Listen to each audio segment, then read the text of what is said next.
Side എടുക്കുന്നത്? എന്തിനാ വെറുതെ തലവേദന പിടിക്കാനായിട്ട് പോകുന്നത്? ആ ഇടിച്ച ആളെ പോലും നിനക്ക് കണ്ടുപിടിക്കാനായിട്ട് കഴിഞ്ഞിട്ടില്ല. പിന്നെ എന്തിനാണ് ഇതിന്റെ പുറകെ കിടന്ന് തൂങ്ങുന്നത്? ഇത് കേട്ട് കഴിഞ്ഞപ്പോ ഹീറോയിൻ പറയാണ്, ഇവന്റെ കാറിൽ ഒരുപാട് രക്തം ഉണ്ടായിരുന്നു. അവൻ അയാൾ ഇടിച്ചിട്ടില്ലെങ്കിൽ പിന്നെ എങ്ങനെയായിരിക്കും ആ ഒരു ബ്ലഡ് ഒക്കെ അവന്റെ കാറിൽ വന്നിട്ടുണ്ടായിരിക്കുക? ഈ ഒരു കാര്യങ്ങളൊക്കെ ആ പയ്യനടുത്ത് ചോദിച്ച് മനസ്സിലാക്കിയ സമയത്താണ് ഇവൻ വരുന്ന വഴിക്ക് ഒരു ടീനേജ് ആയിട്ടുള്ള വേറൊരു പെണ്ണിനെ ഇടിച്ചിട്ടുണ്ടായിരുന്നു. അതുകൊണ്ടാണ് അവന്റെ കാറിൽ ഇത്രയും ബ്ലഡ് ഒക്കെ കണ്ടിട്ടുണ്ടായിരുന്നത്. ഇപ്പൊ നമ്മുടെ പയ്യനെ ജയിലിന്റെ യൂണിഫോമും കാര്യങ്ങളൊക്കെ ഇടിച്ചിട്ട് ജയിലിലേക്ക് കൊണ്ടുവന്നിട്ടേക്കാണ്. ഇപ്പോ അവന്റെ സെല്ലിന്റെ തൊട്ടടുത്തായിട്ട് വേറൊരുത്തിന് ഇരിക്കുന്നതായിട്ട് കാണുന്നുണ്ട്. അയാളാണെന്നുണ്ടെങ്കിൽ ഭയങ്കര സൈലന്റ് ആയിട്ടായിരുന്നു അവിടെ ഉണ്ടായിരുന്നത്. കാണാനായിട്ട് ഇത്ര സൈലന്റ് ആണെന്നുണ്ടെങ്കിലും അയാൾ ചെറിയ പുള്ളിയൊന്നും അല്ലായിരുന്നു. ഇവന്റെ വൈഫിനെ ഭയങ്കരമായിട്ട് മർദ്ദിക്കാറുണ്ട് ഇയാള്. അതുകൊണ്ട് ഇവന്റെ ഭാര്യ ദേഷ്യം പിടിച്ചിട്ട് ഇവന്റെ പേരിൽ കംപ്ലൈന്റ് ചെയ്തിട്ടുണ്ട്. ആ ഒരു കേസിലാണ് അവർ ഈ ഒരു ജയിലിന്റെ ഉള്ളിലേക്ക് വന്നിട്ടുള്ളത്. ഇപ്പൊ നമ്മുടെ ഹീറോയിനും ചീഫും കൂടിയിട്ട് പെട്രോളിങ്ങിന് പോയിട്ടുള്ള ആ ഒരു പോലീസുകാര് അവർ ഇതുവരെയും ഒരു റിപ്പോർട്ട് ചെയ്തിട്ടില്ല. അവർ എന്തായിരിക്കും അവിടെ ചെയ്തുകൊണ്ടിരിക്കുന്നതെന്നൊക്കെ ഡിസ്കസ് ചെയ്തുകൊണ്ടിരിക്കുകയാണ്. ഇപ്പൊ പെട്ടെന്ന് നോക്കുകയാണെന്നുണ്ടെങ്കിൽ ആ ഒരു മിസ്റ്റീരിയസ് ആയിട്ടുള്ള ആളുണ്ടല്ലോ, അയാള് ഈ ഒരു സ്റ്റേഷനിലേക്ക് വന്ന് നിൽക്കുകയാണ്. ഇവൻ എങ്ങനെയാണ് ഇങ്ങോട്ടേക്ക് വന്നിട്ടുള്ളത് നോക്കുകയാണെന്നുണ്ടെങ്കിൽ ആ ഒരു പോലീസുകാർ രണ്ടുപേരാണ് ഇവനെ കൂട്ടിയിട്ട് വന്നിട്ടുള്ളത്.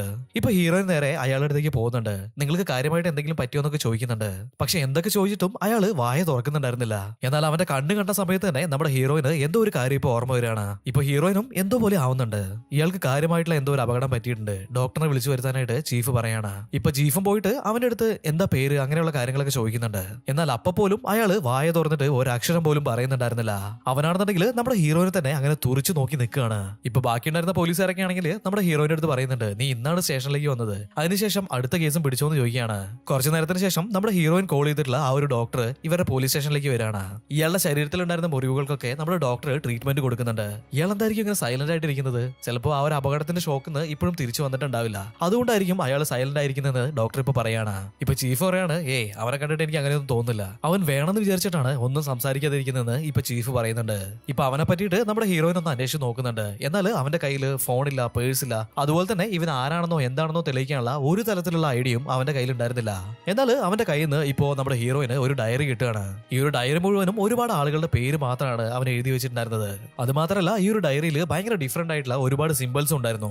ഇപ്പൊ ഡോക്ടർ ആണെന്നുണ്ടെങ്കിൽ അവനെ തന്നെ നോക്കിയിട്ട് നീ ആരാണെന്ന് ചോദിക്കുന്നുണ്ട്. എന്നാൽ പെട്ടെന്ന് തന്നെ നമ്മുടെ ഡോക്ടറിന് ചില കാര്യങ്ങളൊക്കെ ഓർമ്മ വരികയാണ്. ഡോക്ടറിന് ഈ ഒരു കാര്യം ആലോചിച്ചപ്പോൾ തന്നെ ഒരുപാട് ദേഷ്യം വരികയാണ്. അവൻ കയ്യിൽ കിട്ടിയിട്ടുണ്ടായിരുന്ന ഒരു കത്തി എടുത്തിട്ട് ഇയാളെ കുത്താനായിട്ട് വരുന്നുണ്ട്. കുത്താനായിട്ട് പോകുന്നതിന്റെ തൊട്ട് മുന്നേ തന്നെ അവിടെ ഉണ്ടായിരുന്ന പോലീസുകാരൊക്കെ ഡോക്ടറിനെ പിടിച്ചു വെക്കുകയാണ്. ഇപ്പൊ ഡോക്ടർ ആണെന്നുണ്ടെങ്കിൽ അവൻ എല്ലാ കാര്യങ്ങളും അറിയാം. അവനെ കൊല്ലണം എന്ന് ഉറക്കെ ഇങ്ങനെ വിളിച്ചു പറഞ്ഞുകൊണ്ടേ ഇരിക്കുകയാണ്. ഡോക്ടർ ഇങ്ങനെ ഒരുപാട് വയലന്റ് ആയതുകൊണ്ട് തന്നെ ഡോക്ടറിനെയും അവിടെ ഉണ്ടായിരുന്ന ഒരു സെല്ലിലേക്ക് കൊണ്ടുവന്നിട്ട് പൂട്ടിയിട്ടാണ്. ഇപ്പോ മിസ്റ്റീരിയസ് ആയിട്ടുള്ള ആ ഒരു ആളുണ്ടായിരുന്നല്ലോ, അയാളെ പറ്റിയിട്ട് പോലീസ് കുറച്ചും കൂടി ഡീറ്റെയിൽ ആയിട്ട് അന്വേഷിക്കാൻ തന്നെ തീരുമാനിക്കുകയാണ്. അവന്റെ ഫിംഗർ പ്രിന്റ് വെച്ചിട്ട് എന്തെങ്കിലും കിട്ടുമെന്ന് അവരിപ്പോ ചെക്ക് ചെയ്ത് നോക്കുന്നുണ്ട്. ഇപ്പൊ അയാളാണെന്നുണ്ടെങ്കിൽ കയ്യിൽ ആ ഒരു മഷിയായ സമയത്ത് കൈ ഇങ്ങനെ ഒരുമാതിരി രീതിയിൽ മേലേക്ക് പൊക്കിയിട്ട് ഇങ്ങനെ തുടയ്ക്കുന്നുണ്ട്. അകത്തിരിക്കുന്ന നമ്മുടെ ഡോക്ടറും ഇപ്പൊ അതേപോലെ തന്നെ ചെയ്യാണ്. ഇപ്പൊ നമ്മുടെ ടീനേജ് പയ്യനെ ഓടിച്ചു വന്നിട്ടുണ്ടായിരുന്ന ആ ഒരു കാറ്, ആ കാറിന്റെ മുകളിൽ ഒരുപാട് കാക്കകൾ അങ്ങനെ ഇരിക്കുന്നത് നമ്മളെ